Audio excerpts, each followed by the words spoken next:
ಓಂ ಶ್ರೀ ಮಹಾಗಣಾಧಿಪತಿಯೇ ನಮಃ. ಓಂ ಶ್ರೀ ಮಾತ್ರೇ ನಮಃ. ಓಂ ಶ್ರೀ ಗುರುಭ್ಯೋ ನಮಃ. ಸಮಸ್ತ ವೀಕ್ಷಕರಿಗೆ ನಮಸ್ಕಾರ. ನೀವು ಮೊದಲನೇ ಬಾರಿಗೆ ನಮ್ಮ ವಿಡಿಯೋ ನೋಡ್ತಾ ಇದ್ರೆ ದಯವಿಟ್ಟು ಸಬ್ಸ್ಕ್ರೈಬ್ ಮಾಡಿ ಅಂತ ಹೇಳ್ತಾ, ನಾನು ಈ ದಿನ ಈ ವರ್ಷದಲ್ಲಿ ಬರುವಂತಹ ಹೊಸ ಆಂಗ್ಲನಾಮ ವರ್ಷ ಆದಂತಹ 2025ನೇ ಇಸ್ವಿಯಲ್ಲಿ ಉದ್ಯೋಗ ರಂಗದಲ್ಲಿ ಉದ್ಯೋಗ ಅವಕಾಶಗಳು ಯಾವ ಥರ ಇದೆ, ಯಾವ ರಾಶಿಗೆ ಯಾವ ತರಹ ಉದ್ಯೋಗ ಅವಕಾಶಗಳು ಸಿಗುತ್ತದೆ ಅನ್ನುವ ವಿಷಯದ ಬಗ್ಗೆ ನಾವು ಈಗ ತಿಳಿದುಕೊಳ್ಳೋಣ. ಮುಂಚಿತವಾಗಿ ಈ ತುಂಬ ಜನ ಈ ಹೊಸ ವರ್ಷ ಬಂದ ತಕ್ಷಣ ನ್ಯೂ ಸೆಟ್ ಆಫ್ ರೆಸಲ್ಯೂಷನ್ಸ್ ಅಂತ ಇಟ್ಕೊಂಡಿರ್ತಾರೆ, ಹೊಸ ಯೋಜನೆಗಳನ್ನು ಪ್ಲಾನಿಂಗ್ ಮಾಡ್ಕೊಂಡಿರ್ತಾರೆ, ಹೊಸ ಗೋಲ್ಸನ್ನು ಸೆಟ್ ಮಾಡ್ಕೊಂಡಿರ್ತಾರೆ. ಸೊ ಅವರು 24 ಮುಗಿತು, 25ರಿಂದ 26 ಒಳಗಡೆ ನಾವು ಯಾವ ಸ್ಟೇಜಲ್ಲಿ ಇರಬೇಕು, ಯಾವ ಹುದ್ದೆಯಲ್ಲಿರಬೇಕು ಒಂದು ಕನಸು ಕಾಣ್ತಾ ಇರ್ತಾರೆ. ಅಂಥವ್ರು ಎಲ್ಲರಿಗೂ ಹೊಸ ವರ್ಷದ ಶುಭಾಶಯಗಳನ್ನು ಹೇಳ್ತಾ, ಈ ದಿನ ಸ್ಪರ್ಧಾತ್ಮಕ ಪ್ರಪಂಚದಲ್ಲಿ ತುಂಬ ಜನ ಅವಕಾಶಗಳಿಗೋಸ್ಕರ ಉದ್ಯೋಗಗಳಿಗೋಸ್ಕರ ನೋಡ್ತಾ ಇರ್ತಾರೆ. ಉದ್ಯೋಗದಲ್ಲಿ ಯಾವ ಥರ ಇರುತ್ತೆ, ಉದ್ಯೋಗ ಬರುತ್ತಾ ಇಲ್ವಾ, ಇಲ್ಲ ಉದ್ಯೋಗ ಏನಾದರೂ ಚೇಂಜ್ ಮಾಡ್ತೀನಾ, ಪ್ರಮೋಷನ್ಸ್ ಸಿಗುತ್ತಾ, ಹೈಕ್ ಚೆನ್ನಾಗಿ ಬರುತ್ತಾ ಅಂತ ತುಂಬ ಜನ ಅದು ನೋಡುತ್ತಾ ಇರ್ತಾರೆ. ಈ ಹೊಸ ವರ್ಷದಲ್ಲಿ ಕಾರಣದಿಂದ ಉದ್ಯೋಗ ರಂಗದಲ್ಲಿ ಅವರ ಗೋಚಾರ ಮತ್ತು ರಾಶಿ ಜಾತಕದ ಮೇಲೆ ಈ ಪ್ರಭಾವವು ಒಂದು ಮಟ್ಟಕ್ಕೆ ಬೀಳಲಿಕ್ಕೆ ಸಾಧ್ಯ ಇದೆ. ಮುಖ್ಯವಾಗಿ ಪ್ರಧಾನವಾದ 4 ಗ್ರಹಗಳಾದ ಗುರು, ಶನಿ, ರಾಹು ಮತ್ತು ಕೇತು ಗ್ರಹಗಳು ಗುರು ಸಂಚಾರ ನಡೆಯುವಾಗ ಗುರುಬಲ ಅಂದರೆ ಯಾವ್ಯಾವ ರಾಶಿ ಮೇಲೆ ಅವರ ಉದ್ಯೋಗ ಅವಕಾಶಗಳನ್ನು ಕೊಡುತ್ತಾ ಅನ್ನೋದು ನೋಡೋಣ. ಈ ವರ್ಷದಲ್ಲಿ ಈ ಗ್ರಹಗಳ ಪ್ರಭಾವದಿಂದ ತುಂಬಾ ಜನಕ್ಕೆ ಎಕ್ಸ್ಪೆಕ್ಟೇ ಮಾಡಿರಲ್ಲ ಒಳ್ಳೊಳ್ಳೆ ಉದ್ಯೋಗ ಅವಕಾಶಗಳು, ವಿದೇಶಿಯಾನಗಳು, ವಿದೇಶಗಳಲ್ಲಿ ಪರ್ಯಟನೆಗಳು, ವಿದೇಶಿ ವಾಸ ಅನ್ನೋ ಸೌಲಭ್ಯ ಸಿಗ್ತಾ ಇದೆ. ಸ್ವಲ್ಪ ಜನಕ್ಕೆ ಉದ್ಯೋಗದಲ್ಲಿ ಪ್ರಮೋಷನ್ಗಳು, ಉದ್ಯೋಗದಲ್ಲಿ ಇನ್ಕ್ರಿಮೆಂಟ್ಗಳು ಸಿಗ್ತಾ ಇದೆ. ಮತ್ತಷ್ಟು ಜನಕ್ಕೆ ಇದ್ದಕ್ಕಿದ್ದಂಗೆ ಉದ್ಯೋಗದಲ್ಲಿ ಅವರಿಗೆ ಅಭಿವೃದ್ಧಿ ಅನ್ನುವುದು ಸ್ಟಾಪ್ ಆಗ್ತಾ ಇದೆ. ಮುಖ್ಯವಾಗಿ ಅವರು ಉದ್ಯೋಗವನ್ನು ಕಳ್ಕೊಳ್ಳುವ ಸೂಚನೆಯೂ ಕಾಣ್ತಾ ಇದೆ. ಅದಕ್ಕಾಗಿ ನೀವು ನಿರಂತರ ಶ್ರಮ ಪಡಬೇಕು. ಈಗ ಬರ್ತಾ ಇರುವಂತಹ ಟೆಕ್ನಾಲಜಿಗೆ ಅಪ್ಡೇಟ್ ಆಗ್ತಾ ಇರಬೇಕು. ಈಗ ಹೊಸ ವರ್ಷ ಹೊಸ ತರಹದ ಯೋಚನೆಗಳು ಮಾಡ್ತಾ, ಹೊಸ ತರಹ ಪ್ಲಾನಿಂಗ್ಸ್ ಮಾಡ್ತಾ, ಹೊಸ ಟೆಕ್ನಾಲಜಿಗೆ ಸಂಬಂಧಪಟ್ಟಂತೆ ಈಗ ಆರ್ಟಿಫಿಷಿಯಲ್ ಇಂಟೆಲಿಜೆನ್ಸ್ ಆಗಿರ್ಬೋದು, AI ಲರ್ನಿಂಗ್ ಆಗಿರ್ಬೋದು, ಮತ್ತು ಡೇಟಾ ಸೈನ್ಸ್ ಆಗಿರ್ಬೋದು, ಈ ಥರ ಆಧುನಿಕ ಪರವಾದಂತಹ ಟೆಕ್ನಾಲಜಿಗೆ ನೀವು ಹತ್ತಿರ ಆದಂತಹ ನಿಮಗೆ ಉದ್ಯೋಗ ಅವಕಾಶಗಳು ಜಾಸ್ತಿ ಆಗುತ್ತೆ ಅಂತ ಹೇಳ್ತಾ, ಮತ್ತು ಈ ವರ್ಷದಲ್ಲಿ ಸಾಕಷ್ಟು ಉದ್ಯೋಗ ಅವಕಾಶಗಳು ಈ ರಿಯಲ್ ಎಸ್ಟೇಟ್ ರಂಗದಲ್ಲಿ, real estate contractors, real estate engineers, architectures, ಮತ್ತು ಈ ಭೂಮಿಗೆ ಸಂಬಂಧಪಟ್ಟಿರುವಂತಹ ಸೈಟ್ ಇಂಜಿನಿಯರ್ಸ್, ಸಿವಿಲ್ ಇಂಜಿನಿಯರ್ಸ್ ಅವರಿಗೆ ಬಹಳಷ್ಟು ಉದ್ಯೋಗ ಅವಕಾಶಗಳು ಸಿಗ್ತಾ ಇದೆ. ಅದೇ ತರಹ ಪ್ರಾಪರ್ಟಿ ಡೆವಲಪ್ಮೆಂಟ್ ರಂಗದಲ್ಲಿ ಉನ್ನತ ಉದ್ಯೋಗ ಅವಕಾಶಗಳು ಇದೆ. ನಿರ್ಮಾಣ, ಕನ್ಸ್ಟ್ರಕ್ಷನ್ ರಿಲೇಟೆಡ್ ರಂಗದಲ್ಲಿ ಕೆಲಸ ಮಾಡುವಂತಹ ಉದ್ಯೋಗಗಳಿಗೂ ಶುಭ ಪರಿಣಾಮಗಳು ಈ ವರ್ಷದಲ್ಲಿ ಸೂಚಿಸುತ್ತಾ ಇದೆ. ಡೆವಲಪ್ಮೆಂಟ್, ಅರ್ಬನ್ ಡೆವಲಪ್ಮೆಂಟ್, ಪಟ್ಟಣ ಅಭಿವೃದ್ಧಿ ಇಲಾಖೆ ಸಂಬಂಧಪಟ್ಟಂತಹ ಆರ್ಕಿಟೆಕ್ಚರ್ ರಿಲೇಟೆಡ್ ಮತ್ತು ಟೆಕ್ನಾಲಜಿ ರಿಲೇಟೆಡ್ ಈ ಪ್ರೈವೇಟ್ ಸೆಕ್ಟರಲ್ಲಿ ನೋಡಿಕೊಂಡ್ರೆ ಈ ಆರ್ಕಿಟೆಕ್ಚರ್, ಟೆಕ್ನಾಲಜಿ ಮತ್ತು ಈ town planning and town development ಇದರಲ್ಲಿ ವಿನೂತ್ನ ಪ್ರಯೋಗಗಳು ಮಾಡಲಿಕ್ಕೆ ಸಾಧ್ಯತೆ ಇದೆ. ಆ ಕಾರಣದಿಂದ ಉದ್ಯೋಗ ಅವಕಾಶಗಳು ಮತ್ತಷ್ಟು ಸಿಗಲಿದೆ. ಮತ್ತು 12 ರಾಶಿಗಳನ್ನು ನೋಡಿದರೆ ಮೇಷರಾಶಿ ಜಾತಕರಿಗೆ ಉದ್ಯೋಗದಲ್ಲಿ ಯಾವ ಥರ ಇದೆ, ಯಾರಾದರೂ ಉದ್ಯೋಗಕ್ಕೋಸ್ಕರ ಪ್ರಯತ್ನ ಮಾಡ್ತಾ ಇರ್ತಾರೋ ಅವರಿಗೆ ನೂತನ ಉದ್ಯೋಗ ಪ್ರಾಪ್ತಿ ಮತ್ತೆ ಅದೃಷ್ಟ ಕೂಡಿ ಬರುತ್ತದೆ ಈ ಮೇಷರಾಶಿಯವರಿಗೆ. ಆದರೆ ಈ ಕೆಲಸ ಮಾಡುವಂತಹ ಪ್ರದೇಶಗಳಲ್ಲಿ ಚಿಕ್ಕ ಪುಟ್ಟ ಸಹೋದ್ಯೋಗಿಗಳ ಜೊತೆ, ಮೇಲ್ ಅಧಿಕಾರಿಗಳ ಜೊತೆ ಸಣ್ಣ ಪುಟ್ಟ ತೊಂದರೆಗಳು ಆಗುವ ಸಾಧ್ಯತೆಯು ಕಾಣಿಸ್ತಾ ಇದೆ. ಅದಕ್ಕಾಗಿ ನೀವು ಹುಷಾರಾಗಿ ನಿಮ್ಮ ಮಾತಿನ ಮೇಲೆ ನಿಗಾ ಇರಲಿ, ನಿಮಗೆ ಕೊಟ್ಟಿರುವ ಕೆಲಸ ಮೇಲೆ ಶ್ರದ್ಧೆ ಇರಲಿ ಅಂತ ಹೇಳುತ್ತಾ ಶುಭವಾಗಲಿ ಅಂತ ಹಾರೈಸ್ತಾ ಇದ್ದೀನಿ. ಮತ್ತೊಂದು ರಾಶಿ ವೃಷಭ ರಾಶಿ. ಈ ವೃಷಭ ರಾಶಿ ಜಾತಕರಿಗೆ ಈ ಉದ್ಯೋಗದಲ್ಲಿ ಅಭಿವೃದ್ಧಿ ಅನ್ನುವುದು ಸ್ವಲ್ಪ ಸ್ಲೋ ಆಗಿ ನಿಧಾನವಾಗಿ ಅವರ ವೃದ್ಧಿಯನ್ನು ನಾವು ಕಾಣಬಹುದು. ಇಂಪ್ರೂವ್ಮೆಂಟ್ಸ್ ಇರಲ್ಲ. ಯಾವುದಾದ್ರೂ ಪ್ರಮೋಷನ್ಗೋಸ್ಕರ ವೆಯ್ಟ್ ಮಾಡ್ತಾ ಇದ್ರೆ, ಇಲ್ಲ ಬೇರೆ ಚೇಂಜಸ್ಗೋಸ್ಕರ ಮಾಡ್ತಾ ಇದ್ರೆ ಆ ಪ್ರಯತ್ನಗಳು ಸ್ವಲ್ಪ ಸ್ಲೋ ಆಗಿ ಪ್ರಾಸೆಸ್ ಆಗುತ್ತೆ.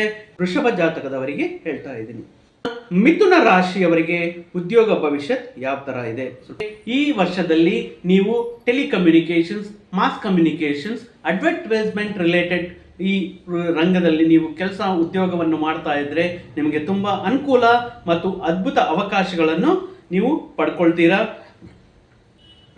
ಆದರೆ ನಿಮಗೆ ಇರುವಂತಹ ಉದ್ರೇಕ ಮತ್ತೆ ಭಾವೋದ್ವೇಗ ಪರಿಣಾಮಗಳ ಮುಖಾಂತರ ನೀವು ಸರಿಯಾದ ಸಮಯದಲ್ಲಿ ಸರಿಯಾದ ನಿರ್ಣಯಗಳು ತಗೊಳ್ಳದೇ ಇರೋ ಕಾರಣದಿಂದ ಸ್ವಲ್ಪ ಮಾನಸಿಕ ಒತ್ತಡಕ್ಕೆ ಒಳಗಾಗ್ತೀರಾ. ಸೊ ಅದಕ್ಕಾಗಿ ನೀವು ಮನಸ್ಸನ್ನು ಪ್ರಶಾಂತವಾಗಿ ಇಟ್ಕೋಬೇಕಾಗುತ್ತೆ. ಅದ್ಭುತ ಅವಕಾಶಗಳು ಸಿಗುತ್ತೆ, ಯೋಚನೆ ಮಾಡಬೇಡಿ. ಮತ್ತೆ ಕಟಕ ರಾಶಿಯವರಿಗೆ ಈ ವರ್ಷ ಉದ್ಯೋಗದಲ್ಲಿ ಅದ್ಭುತವಾದ ಉದ್ಯೋಗ ಫಲಿತಗಳು ಸಿಗ್ತಾ ಇದೆ. ಹೊಸ ಆಪರ್ಚುನಿಟಿ ಸಿಗೋದಾಗ್ಲಿ, ಇದು ಏಕಾಗ್ರತೆ ಮತ್ತು ಕಾನ್ಸಂಟ್ರೇಷನ್ ಅನ್ನೋದು ಸ್ವಲ್ಪ ಕಮ್ಮಿ ಆಗೋದಕ್ಕೆ ಚಾನ್ಸಸ್ ಇದೆ. ಅದಕ್ಕೋಸ್ಕರ ಸ್ವಲ್ಪ ನೀವು ಕೆಲಸ ಮಾಡ್ತಾ ಇರೋ ಕಡೆ ಫೋಕಸ್ ಜಾಸ್ತಿ ಇಡಬೇಕು. ವೈಯಕ್ತಿಕ ಕಾರಣಗಳ ಬಗ್ಗೆ ನೀವು ಚಿಂತಿಸಬೇಡಿ. ಸಿಂಹರಾಶಿಯವರಿಗೆ ಈ ಶನಿ ಸಂಚಾರದ ಮುಖಾಂತರ, ಶನಿ ಪ್ರಭಾವದಿಂದ ನೀವು ಮಾಡುವಂತಹ ವೃತ್ತಿ ಉದ್ಯೋಗಗಳಲ್ಲಿ ಸಣ್ಣ ಪುಟ್ಟ ಅವಾಂತರಗಳು ಎದುರಾಗುತ್ತೆ. ಮತ್ತೆ ನೀವು ಹುಷಾರಾಗಿ ಇರಬೇಕು. ಈ ದುಶ್ಚಟಗಳ ಕಾರಣದಿಂದ ನೀವು ಮಾಡುತ್ತಿರುವಂತಹ ಉದ್ಯೋಗಕ್ಕೆ ತೊಂದರೆ ಆಗುವ ಸೂಚನೆ ಕಾಣಿಸ್ತಾ ಇದೆ. ಮತ್ತು ಕನ್ಯಾ ರಾಶಿ ಅವರಿಗೆ ನೀವು ಸ್ವಲ್ಪ ನಿಮ್ಮ ಮೇಲೆ ಸೆಲ್ಫ್ ಕಾನ್ಫಿಡೆನ್ಸ್ ಅನ್ನೋದು ಇಲ್ಲ ಸೆಲ್ಫ್ ರಿಲಯನ್ಸ್ ಅನ್ನೋದು ಸ್ವಲ್ಪ ಕಮ್ಮಿ ಪ್ರಮಾಣದಲ್ಲಿ ಈ ವರ್ಷ ನಾವು ಕಾಣಬಹುದು.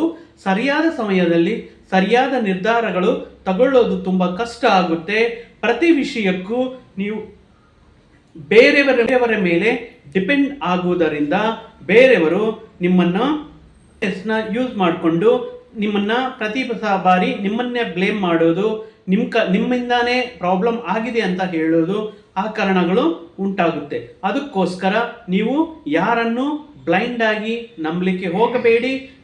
ತುಲಾ ರಾಶಿ ಜಾತಕರಿಗೆ ಈ ವರ್ಷದಲ್ಲಿ ಉದ್ಯೋಗದಲ್ಲಿ ಉತ್ತಮ ಉದ್ಯೋಗ ಅಭಿವೃದ್ಧಿ, ಉದ್ಯೋಗದಲ್ಲಿ ಉನ್ನತ ಪ್ರಶಂಸೆಗಳು, ಪ್ರಮೋಷನ್ಗಳು ಮತ್ತು ವಿದೇಶಿಯಾನ, ನಿಮ್ಮ ಕಂಪನಿ ಪರವಾಗಿ ನೀವು ವಿದೇಶಿ ವಾಸ ಮಾಡುವ, ಮತ್ತು ವೃಶ್ಚಿಕ ರಾಶಿಯವರಿಗೆ ಕೆಲಸ ಮಾಡುವಂತಹ ಉದ್ಯೋಗ ಮಾಡುವಂತಹ ಪ್ರದೇಶಗಳಲ್ಲಿ ತಮ್ಮ ಸಹ ಉದ್ಯೋಗಿಗಳ ಜೊತೆ ಸಣ್ಣ ಪುಟ್ಟ ತಕರಾರುಗಳು ಮತ್ತು ಮನಸ್ಪರ್ಧೆಗಳು ಆಗುವ ಸೂಚನೆ ಇದೆ.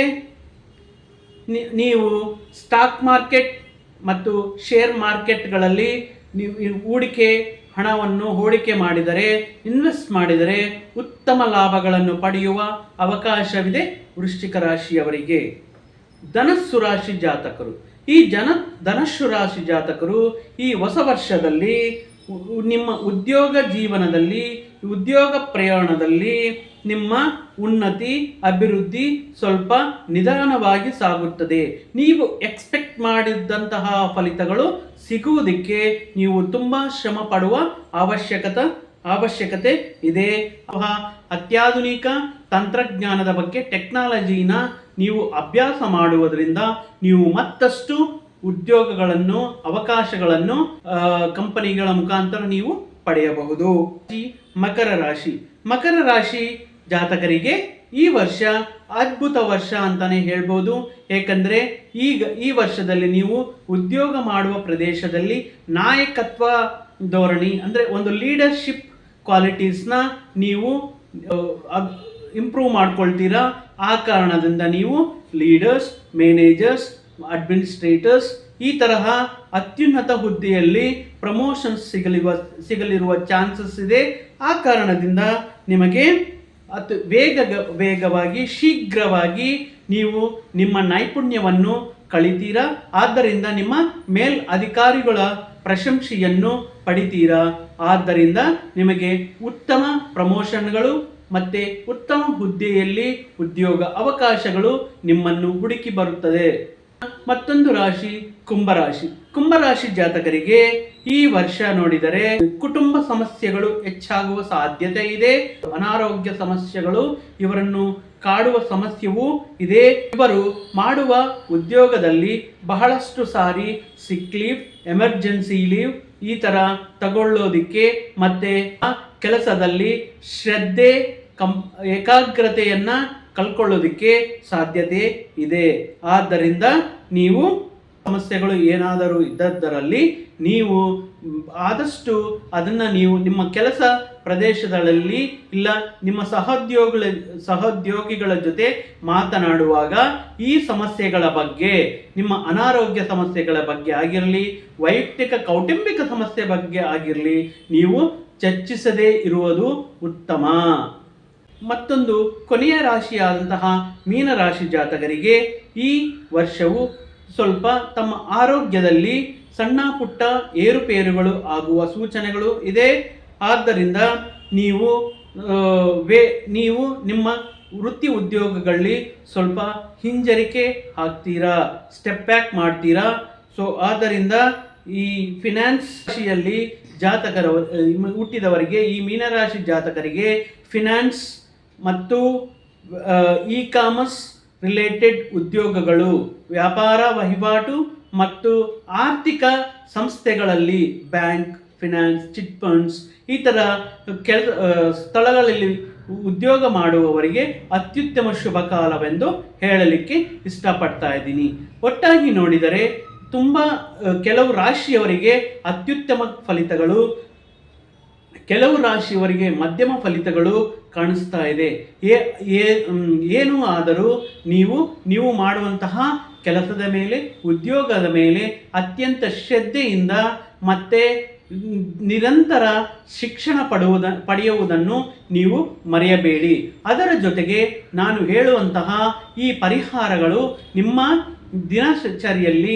ದಿನಚರಿಯಲ್ಲಿ ಪ್ರತಿದಿನವೂ ನಿಮ್ಮ ಅನುಕೂಲ ಸಮಯಗಳಲ್ಲಿ ಈ ಪರಿಹಾರಗಳನ್ನು ಪಾಲಿಸುವುದರಿಂದ ನಿಮಗೆ ಆಗುವಂತಹ ತೊಂದರೆಗಳನ್ನು ನೀವು ತಪ್ಪಿಸಬಹುದು.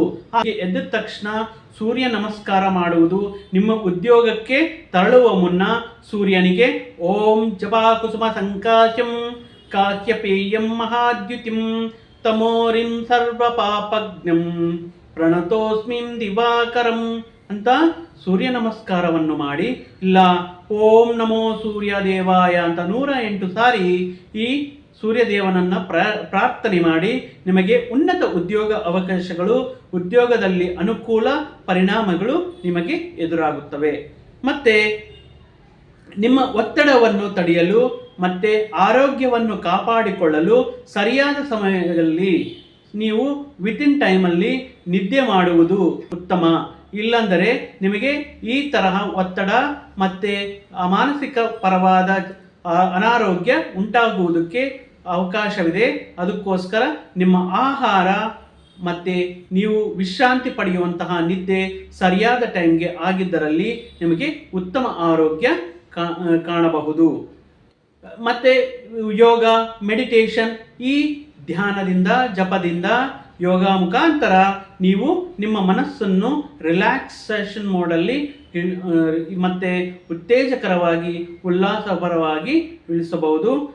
ನಿಮಗೆ ಅನುಕೂಲವಾಗಿದ್ದಲ್ಲಿ ಪ್ರತಿ ಶನಿವಾರ ಆಂಜನೇಯ ಸ್ವಾಮಿ ದೇವಸ್ಥಾನಕ್ಕೆ ಹೋಗಿ ವೀಳ್ಯದೆಲೆಯ ಮಾಲೆಯನ್ನು ಹನುಮಾನ್ಗೆ, ಶ್ರೀ ಆಂಜನೇಯ ಸ್ವಾಮಿಗೆ ಮಾಲೆಯನ್ನು ಅಲಂಕರಿಸಿ ನೀವು ದೀಪಾರಾಧನೆಯನ್ನು ಮಾಡಿ 11 ಪ್ರದಕ್ಷಿಣೆಗಳು ನೀವು ಮಾಡಿದ್ದರಲ್ಲಿ ನೀವು ಮಾಡುವಂತಹ ವೃತ್ತಿ ಉದ್ಯೋಗಗಳಲ್ಲಿ ಅತ್ಯುತ್ತಮ ಫಲಿತಗಳು ಕಾಣುವುದಕ್ಕೆ ಇದು ಒಂದು ಒಳ್ಳೆಯ ಪರಿಹಾರ ಅಂತ ಹೇಳುತ್ತಾ, ನಿಮಗೆಲ್ಲರಿಗೂ ಒಳ್ಳೆಯದಾಗಲಿ.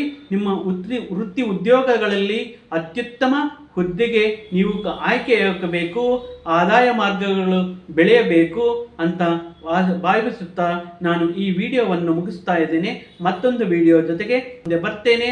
ಅಲ್ಲಿಯವರೆಗೂ ಸರ್ವೇ ಜನ ಸುಖಿನೋ ಭವಂತು, ಸಮಸ್ತ ಸನ್ಮಂಗಳಾನಿ ಭವಂತು.